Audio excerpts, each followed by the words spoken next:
જય સ્વામિનારાયણ. કેમ છો બધા? હું વંદના સ્વાગત કરું છું તમારું આપણી યુટ્યુબ ચેનલ શ્રી હેલ્ધી ફૂડમાં. આજે આપણે સુરતી સ્ટાઇલ લોચો બનાવવાનો છે. તો લોચો બનાવવાનું શરૂ કરીએ એ પહેલાં જો તમે હજી સુધી આ ચેનલ ઉપર નવા હોય અને તમને મારી દરેક રેસીપી ગમતી હોય તો આપણી યુટ્યુબ ચેનલ શ્રી હેલ્ધી ફૂડને લાઇક, શેર અને સબસ્ક્રાઈબ કરવાનું ભૂલતા નહીં. તો ચાલો ફટાફટ સુરતી સ્ટાઇલ લોચો બનાવવાનું શરૂ કરીએ. સુરતી સ્ટાઇલ પરફેક્ટ માપ સાથે લોચો બનાવવા માટે અહીંયા આપણે ચણાની દાળને 3 થી 4 કલાક પહેલાં સાદા પાણીમાં પલાળી દીધી હતી. તમે જોઈ શકો છો આપણી દાળ સરસ પલળી ગઈ છે. હાથની મદદથી આવી રીતે દાણો ભાંગી જાય એટલે દાળ બરાબર પલળી ગઈ છે. ચાલો ફટાફટ દાળને પીસી લઈએ. એક મિક્સર જારની અંદર આપણે દાળને એડ કરશું. થોડું થોડું કરી બધા મિશ્રણને આપણે પીસી લેવાનું છે. દાળ એડ કરીએ, ત્યાર પછી તેની અંદર સ્વાદ પ્રમાણે મીઠું એડ કરશું. 1 ચમચી જેટલું આપણે મીઠું એડ કર્યું છે. તમે જે પ્રમાણે ખારું ખાતા હો તે પ્રમાણે મીઠું એડ કરી શકો છો. ત્યાર પછી થોડું ખાટું દહીં એડ કરવાનું છે. 2 થી 2.5 ચમચી જેટલું આપણે ખાટું દહીં એડ કરશું. દહીં થોડું ખાટું હશે તો જ આથો બરાબર આવશે. ત્યાર પછી બેટરને થોડું પતલું કરવા માટે આપણે થોડું પાણી એડ કરશું. અંદાજે અડધા ગ્લાસ જેટલું આપણે પાણી એડ કરવાનું છે. ઢાંકણ ઢાંકી દઈએ અને દાળને બરાબર પીસી લેવાની છે. તમે જોઈ શકો છો આપણી દાળ સરસ પીસાઈ ગઈ છે. લોચો બનાવવા માટે દાળને થોડી દરદરી જ પીસવાની છે. એટલે મિક્સરને ચાલુ બંધ કરી આપણે દાળને પીસશું. તમે જોઈ શકો છો એકદમ દરદરું આપણું મિશ્રણ પીસાઈને તૈયાર થયું છે. આવી જ રીતે બધા મિશ્રણને પીસી લઈએ. હવે એક મોટા ડબ્બાની અંદર આપણે તૈયાર કરેલા મિશ્રણને એડ કરશું. તમે જોઈ શકો છો મિશ્રણ સરસ પીસાઈ ગયું છે. ત્યારબાદ આપણે મિશ્રણને 2 મિનિટ સુધી એક જ બાજુ ફેટવાનું છે. આવી રીતે તમે જોઈ શકો છો આપણું મિશ્રણ સરસ બનીને તૈયાર થઈ ગયું છે. આને ઢાંકી દઈએ અને 3 થી 4 કલાક માટે એક બાજુ મૂકી દઈએ જેથી કરીને આથો આવી જાય. ત્યાર પછી આપણે સુરતી લોચા માટે સ્પેશિયલ એવી ગ્રીન ચટણી બનાવવાની છે. તેની માટે અહીંયા આપણે 4 થી 5 મરચી લીધી છે. ફુદીનો, થોડા ધાણા એડ કરશું. તમારે જે પ્રમાણે ચટણી બનાવી હોય તે પ્રમાણે તમે આ બધી વસ્તુની ક્વોન્ટિટી રાખી શકો છો. એક નાનો આદુનો ટુકડો એડ કરશું. ઝીણો ઝીણો ચોપ કરીને આદુનો ટુકડો એડ કરવાનો છે. ત્યારબાદ અડધા લીંબુનો રસ એડ કરવાનો છે.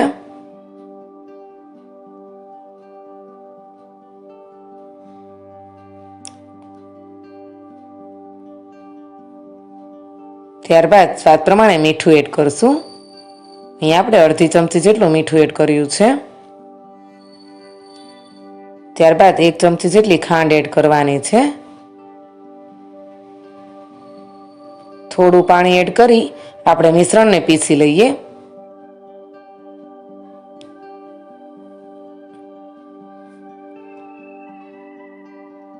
હવે આપણી ચટણી બનીને તૈયાર થઈ ગઈ છે. તમે જોઈ શકો છો એકદમ સરસ એવી ગ્રીન ચટણી બનીને તૈયાર થઈ છે. એક બાઉલની અંદર ચટણીને કાઢી લેવાની છે. તમે જોઈ શકો છો આ ચટણીને આપણે થોડી ઘાટી જ રાખવાની છે, પાતળી નથી કરવાની. ચટણી બનીને તૈયાર થઈ ગઈ છે. ચટણી બની ગયા પછી લોચા માટેનો મસાલો બનાવી લઈએ. હવે એક વાટકીની અંદર આપણે થોડું મીઠું એડ કરવાનું છે. તો 1 ચમચી જેટલું મીઠું એડ કરીએ. ત્યારબાદ તેની અંદર 1 મોટી ચમચી સંચળ પાવડર એડ કરવાનો છે.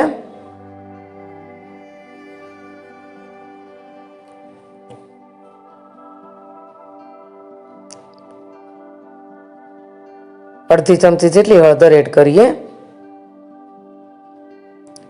2 મોટી ચમચી લાલ મરચું પાવડર એડ કરવાનો છે. અડધી ચમચી જેટલી હિંગ એડ કરવાની છે,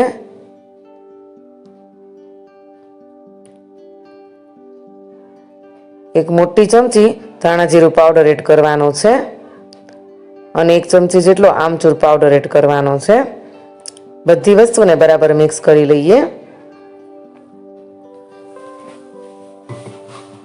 તમે જોઈ શકો છો લોચા માટેનો મસાલો કેટલો સરસ ઘરે જ બનીને તૈયાર થઈ ગયો છે.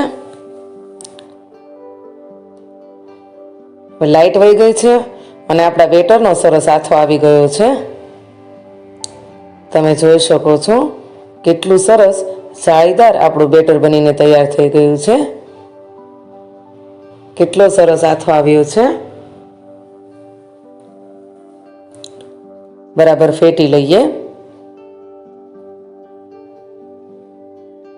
હવે આ બેટરને આપણે થોડું પતલું કરવાનું છે. આ બેટરની અંદર એક મોટી ચમચી આદુ મરચીની પેસ્ટ એડ કરશું પહેલા, ત્યાર પછી ચપટી હળદર એડ કરશું. બરાબર મિક્સ કરી લઈએ બેટર સાથે.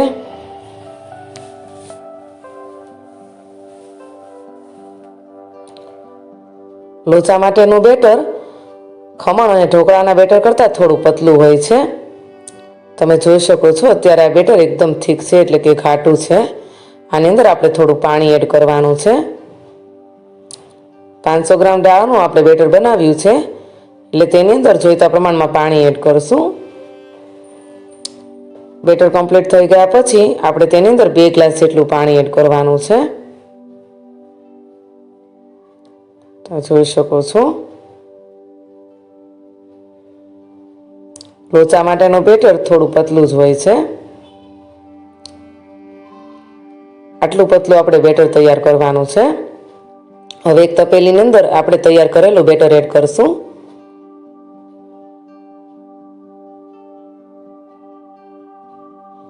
થોડું થોડું બેટર એડ કરી આપણે આમાં ખાવાનો સોડા કે ઈનો એડ કરવાનો છે. બધા બેટરમાં એક સાથે સોડા કે ઈનો એડ કરવાનો નથી. હવે આની અંદર આપણે અડધી ચમચી જેટલો ઈનો એડ કરશું. તમે જોઈ શકો છો આપણું બેટર સરસ ફૂલી રહ્યું છે.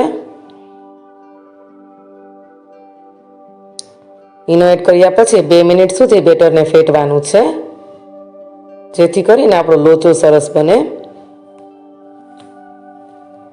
હવે બેટર ફેટાઈ ગયું છે અને એક ડીશની અંદર આપણે થોડું તેલ લગાવી દીધું હતું.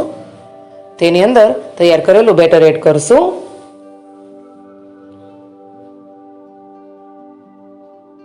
હવે એક ઢોકળિયાની અંદર આપણે પ્લેટ મૂકશું.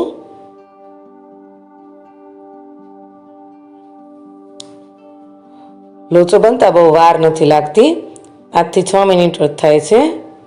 તમે જોઈ શકો છો આપણો લોચો સરસ બનીને તૈયાર થઈ ગયો છે. ચેક કરી લઈએ.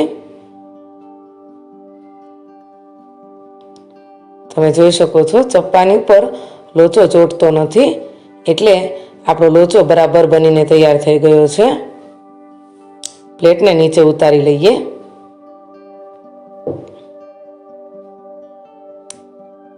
પ્લેટની ઉપર તૈયાર કરેલો મસાલો એડ કરશું.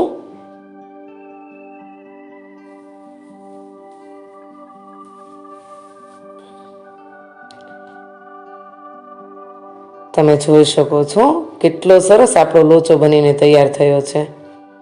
એકદમ બહાર મળે તેવો જ લોચો બનીને તૈયાર થયો છે. ચાલો ફટાફટ સર્વ કરી દઈએ.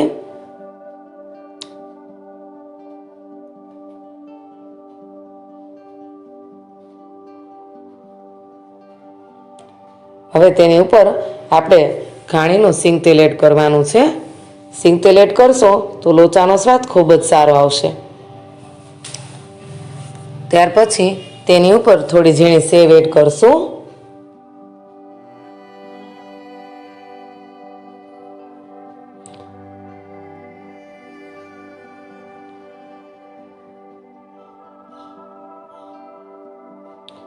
ફરીથી ઉપર થોડો મસાલો એડ કરવાનો છે.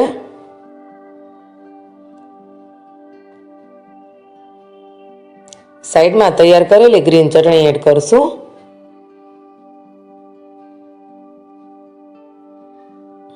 તો જોતાં જ ખાવાનું મન થઈ જાય એવો આપણો લોચો બનીને તૈયાર થયો છે. ઉપરથી થોડું ચીઝ એડ કરવાનું છે. ચીઝ વગર પણ લોચો એકદમ સરસ લાગે છે અને એકદમ પોચો સરસ રૂ જેવો બને છે. તો ઘરે બનાવવાની જરૂરથી ટ્રાય કરજો અને કોમેન્ટમાં લખીને મોકલજો કે તમને મારી આ લોચાની રેસીપી કેવી લાગી. તમે જોઈ શકો છો એકદમ સરસ આપણો લોચો બનીને તૈયાર થઈ ગયો છે. જો તમને મારી આ સુરતી લોચાની રેસીપી ગમી હોય તો આપણી યુટ્યુબ ચેનલ શ્રી હેલ્ધી ફૂડને લાઇક, શેર અને સબસ્ક્રાઈબ કરવાનું ભૂલતા નહીં. ફરી મળીએ નવા વિડીયો, નવી રેસીપી સાથે. જય સ્વામિનારાયણ.